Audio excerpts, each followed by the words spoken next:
Alors, quel repère par rapport à l'utilisation des écrans à l'adolescence? À partir de quand on est sur du pathologique? Donc, pour peut-être insister sur un point qui me semble important, quand on parle de l'utilisation des écrans, très souvent, on se focalise sur la quantité, sur finalement le temps que les personnes vont passer face à leur écran, aux différents supports numériques. Et on va très vite se dire, à partir de temps, tant d'heures, euh, tant de fréquences, on est inquiet, il faut interdire. En tout cas, on a beaucoup de repères comme ça, de cet ordre-là. Et je pense que c'est quelque chose qu'il faut petit à petit modifier parce que ce qui est très important, ce n'est pas le temps d'écran, ce n'est pas le côté quantitatif, mais c'est vraiment le côté qualitatif. Et face à un usage, on va dire même très gourmand en temps, on n'est pas forcément face à quelque chose qui pose problème ou qui doit nous questionner. C'est très important de se dire finalement, qu'est-ce qui fait cet adolescent face à son écran? Quel investissement il va avoir de l'objet?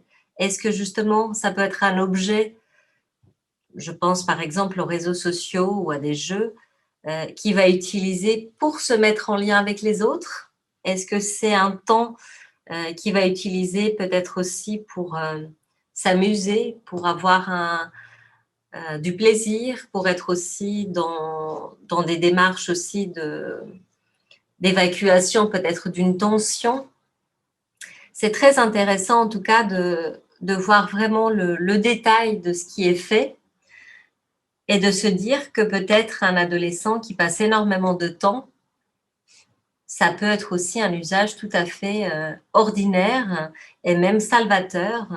Par exemple, on peut trouver des jeunes qui, par un contexte social euh, ou autre, peuvent se trouver en quelque sorte isolés de leur père, PAIRS, en étant finalement très contents de pouvoir, à travers les écrans, être en relation avec d'autres jeunes. Ce n'est pas la même chose, finalement, si un jeune va avoir un usage, euh, on va dire, qui l'enferme, qui le coupe des autres, qui le coupe même de son propre corps. Je fais référence, par exemple, à des cas extrêmes, euh, comme on a pu entendre des hikikomori, des personnes qui vont vraiment être reclus et se couper des autres et même ne plus être attentifs à ce qui se passe pour eux, pour leur corps et même continuer à jouer en se mettant des couches et en oubliant de manger. Donc, tout va dépendre vraiment de l'usage qu'on en fait. Et donc, pour certains jeunes, ça peut être vraiment très créatif, très intéressant. On a vu aussi tout ce qui a pu se faire pendant les confinements, où tous ces espaces ont pu aussi être investis de vie face à la mort qui planait et de beaucoup de créativité.